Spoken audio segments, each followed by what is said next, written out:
আমি আপনার দুটা তিনটা টেস্টের কথা বলবো, যেগুলা আপনার প্রত্যেক বছর একবার করা উচিত।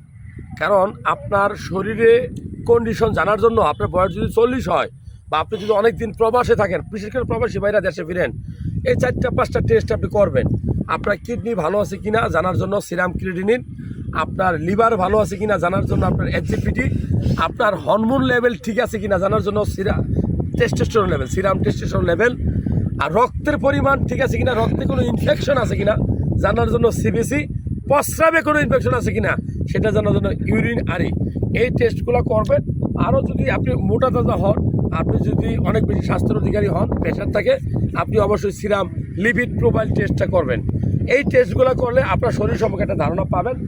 আরও যদি ভালো জানতে চান, তাহলে পেটের ভিতরে কোনো প্রবলেম আছে কিনা, কিডনিতে পাথর হইলো কিনা, পিত্তথলিতে পাথর হইলো কিনা, কিডনি ছোটো বড়ো হইলো কিনা জানার জন্য, লিভারের চর্বি হইলো কিনা জানার জন্য অবশ্যই পুরো পেটের একটা আলট্রাসোনোগ্রাম করবে।